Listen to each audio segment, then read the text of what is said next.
कुशल morning. पहले इन्फोसिस के साथ शुरुआत करेंगे, जरा बताइए क्या expected and then of course Bajaj Auto. बिल्कुल मॉर्निंग नेहा। तो ऑफ कोर्स यहाँ पर आपको ध्यान रखना है इन्फोसिस के लिहाज से नंबर्स रेवेन्यू फ्रंट पर तो करीबन 0.7% तक की गिरावट यहाँ पर देखने को मिल सकती है 38,550 करोड़ पर, और ये क्वार्टर ऑन क्वार्टर बेसिस पर नंबर्स बता रहा हूँ। डॉलर आई के लिहाज से कंपनी करीबन ½ % तक की गिरावट एक्सपेक्टेड है। कॉन्स्टेंट करेंसी टर्म्स में 1% तक की गिरावट आ सकती है, और कंपनी की जो ऑपरेटिंग परफॉर्मेंस है वो करीबन ऑलमोस्ट फ्लैट रह सकती है 7,980 करोड़ पर। मार्जिन के लिहाज से 20.5% से बढ़कर 20.7% के मार्जिन एक्सपेक्टेड है, और मुनाफा करीबन 2% तक की बढ़त के साथ 6,220 करोड़ पर आ सकता है।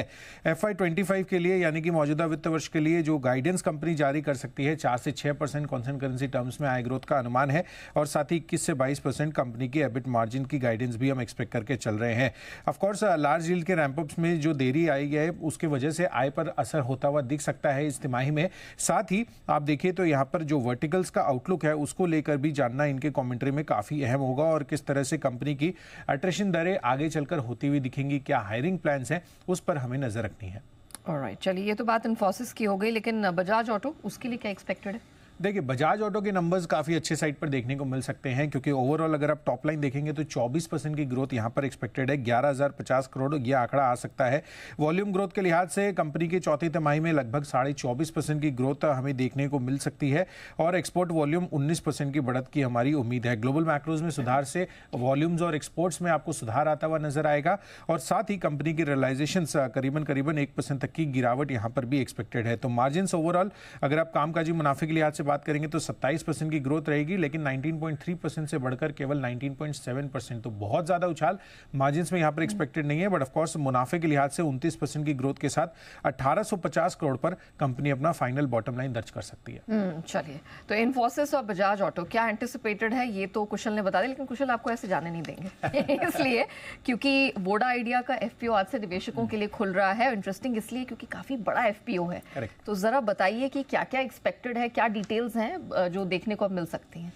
देखिए यहाँ पर 18,000 करोड़ रुपए का जो FPO ला रही है वोडाफोन, वो आज से ही शुरू हो जाएगा और 22 तारीख तक ये जारी रहेगा, और अब तक का सबसे बड़ा FPO प्राइस बैंड 10 से 11 रुपए यहाँ पर रखा गया है। 22 अप्रैल तक ये खुला रहने वाला है, और आप देखिए तो यहाँ पर जिस तरह से लॉट साइज रखी गई है वो 1298 शेयर की रखी गई है। अनिल सर जो बता रहे थे कि यहाँ पर आपको जो बड़े नाम्स आते हुए दिखेंगे एंकर निवेशकों के, वहाँ पर आपको नजर रखनी है। तो यहाँ पर लिस्ट आ गई है एंकर इन्वेस्टर्स की तरफ से, अच्छा रिस्पॉन्स मिलता हुआ नजर आया है, जिसमें GQG पार्टनर्स है, फिडेलिटी है, UBS और साथ ही HDFC limited, quant mutual funds समेत बड़ौदा BNP पारिबास जैसे म्यूचुअल फंड्स का यहाँ पर निवेश भी आपको देखने को मिला है।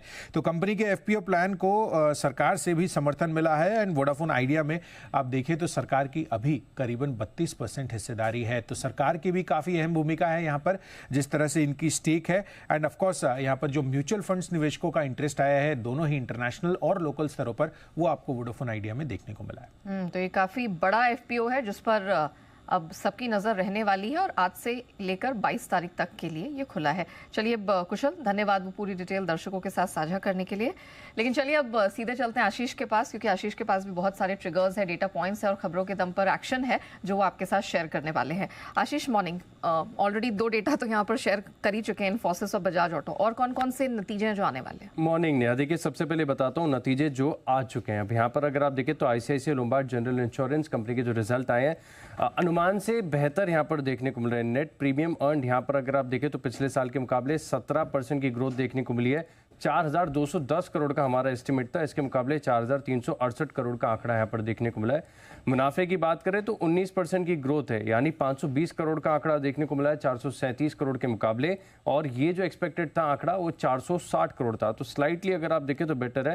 हालांकि इंटरनल्स भी काफ़ी ध्यान से आपको देखने पड़ेंगे, साथ में 6 रुपये का डिविडेंड का ऐलान भी किया है, तो यहाँ पर भी आप रखेंगे नज़र। इसके अलावा टाटा कम्युनिकेशंस यहाँ पर भी अगर आप देखें तो नतीजे मिले जुले यानी मिक्स माने जाएंगे, क्योंकि ऑपरेटिंग लिहाज से, मार्जिन के लिहाज से अगर आप देखें तो अनुमान से थोड़े से कम है। मार्जिन का आंकड़ा ही आपको सबसे पहले बताता हूं। 20% का हमारा अनुमान था पिछले क्वार्टर के दौरान, अगर आप देखें तो 20% था। सीक्वेंशियली नंबर जिनको देखे जाएंगे, यहाँ पर 18.6% के एबिटा मार्जिन कंपनी ने रिपोर्ट किए। बात करें अगर आप मुनाफे की तो लगभग सटीक रहा है जी बिजनेस का अनुमान, क्योंकि 325 का एस्टिमेट था, 321 करोड़ का आंकड़ा है, और इसको एडजस्टेड तौर पर भी अगर आप देखें तो लगभग सिमिलर है। अदर इनकम की बात की जाए तो यहाँ यहाँ पर थोड़ी सी बढ़त देखने को मिली है और जो आय का आंकड़ा है लगभग फ्लैट ही है और अनुमान के बिल्कुल मुताबिक यहाँ पर आपको देखने को मिला है। इंटरनल्स के लिहाज से अगर आप देखें तो डिविडेंड का भी ऐलान किया है 16.70 का, और जो वॉइस सोल्यूशन बिजनेस है इसमें क्वार्टर ऑन क्वार्टर तकरीबन 1.5% की ग्रोथ भी देखने को मिली है। कैश के स्टॉक्स की बात की जाएगी तो यहाँ पर आप फोकस रखिएगा एंजल वन पर, जहाँ पर नतीजे बढ़िया देखने को मिल रहे हैं। आय का आंकड़ा अगर आप देखें तो 64% की ग्रोथ है, एबिटा यहाँ पर 37% की ग्रोथ है, लेकिन एक चीज थोड़ी सी ट्रिकी है, वो है कंपनी के एबिटा मार्जिन जो कि 46.7% थे इसी क्वार्टर के दौरान पिछले साल, जो कि अब घटकर 39% हो गए हैं। तो देखना होगा कि बाजार कैसे रिएक्ट करेगा। मुनाफे की बात की जाए तो 27% की ग्रोथ है, 267 करोड़ से बढ़कर अब जो मुनाफा है वो 340 करोड़ यहाँ पर देखने को मिला है। क्लाइंट एडिशन के लिहाज से अगर आप देखें तो काफ़ी बढ़िया क्वार्टर यहाँ पर दिन के दौरान देखने को मिला। अब बात करें बिजनेस अपडेट्स की तो ब्रिगेड एंटरप्राइजेस यहाँ पर आप फोकस रखिएगा, क्योंकि अब तक की सबसे हाईएस्ट प्री सेल्स का आंकड़ा कंपनी ने दर्ज किया है। Q4 के दौरान अगर आप देखें तो 2243 करोड़ के पार की जो है यहाँ पर प्री सेल्स आपको देखने को मिली है, और बाकी भी काफ़ी सारी जानकारी कंपनी ने दी है, तो यहाँ पर रखेंगे नजर। चलिए, तो अब तक के जो क्वार्टरली नंबर्स निकल कर आए हैं उसका अपडेट आशीष ने आपके सामने रख दिया।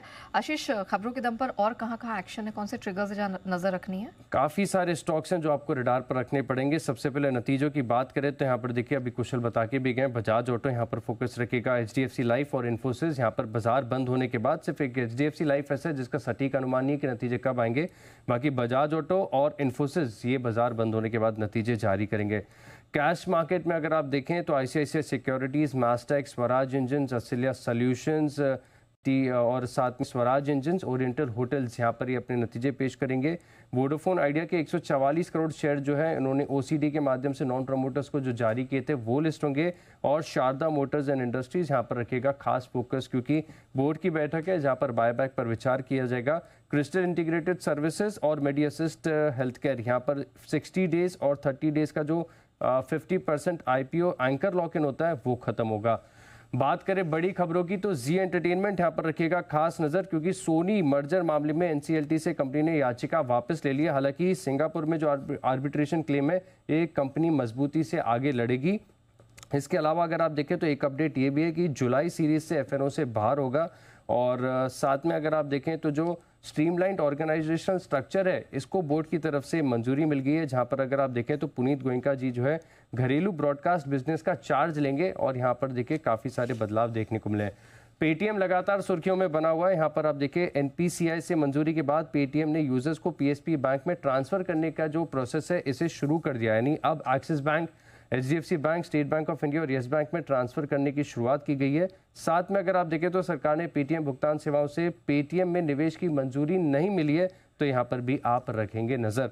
शिल्पा मेडिकेयर यहाँ पर आप देखिए खबर आई है कि ऑस्ट्रेलिया की जो GMP सर्टिफिकेट है ये कंपनी को मिला है। 22 से लेके 26 जनवरी के बीच में जो है इसकी जांच की गई थी। तेलंगाना की यूनिट है, इसे GMP सर्टिफिकेट मिला है, तो एक पॉजिटिव खबर है कंपनी के लिए। बायोकॉन यहाँ पर अगर आप देखें तो कंपनी ने बायोम करके एक एक्सक्लूसिव लाइसेंस और सप्लाई करने के लिए करार किया है। पिरामल फार्मा यहाँ पर अगर आप देखें तो इनकी एक US में फैसिलिटी है जिसे US FDA से क्लीन चिट मिल गई है। इसकी जो है जांच की थी 29 जनवरी से लेके 6 फेब के बीच में जो है US FDA ने इसकी जांच की थी, जिसमें कंपनी को क्लीन चिट मिली है। IFL सिक्योरिटीज यहाँ पर देखिए राइट्स इशू के जरिए कंपनी 1272 करोड़ जो है वो जुटाने वाली है। कंपनी करीब 4.23 करोड़ राइट्स शेयर 300 रुपये प्रति शेयर के भाव पर, यानी अगर आपके पास 9 शेयर है तो आपके पास एक राइट्स इशू का शेयर मिलेगा, और 23 अप्रैल राइट्स इशू की रिकॉर्ड डेट तय की गई है। अंबुजा सीमेंट यहाँ पर अगर आप देखें तो बोर्ड ने अदानी फैमिली को 26.5 करोड़ कन्वर्टेबल वारंट को इक्विटी शेयर में कन्वर्ट करने के लिए जो है मंजूरी दे दी गई है। 416 रुपये 87 पैसे प्रति शेयर के भाव पर शेयर अलॉट करने को मंजूरी मिल गई है, यानी मौजूदा भाव जो 617 रुपये का है इसके मुताबिक अगर आप देखें तो 32% का डिस्काउंट है। और इसके बाद अगर आप देखें तो कंपनी में अब अदानी फैमिली का जो हिस्सा है वो 66.7% से बढ़कर 70.3% हो गया है। और अंत में JSW एनर्जी यहाँ पर भी अगर आप देखें तो कंपनी को Tamil Nadu generation and distribution corporation limited से जो आर्बिट्रेशन का है वो इनके पक्ष में फैसला यहाँ पर देखने को मिला है। ये 9% ब्याज के साथ कंपनी को अब 120 करोड़ मिलेंगे, तो यहाँ पर भी आप रखिएगा नजर।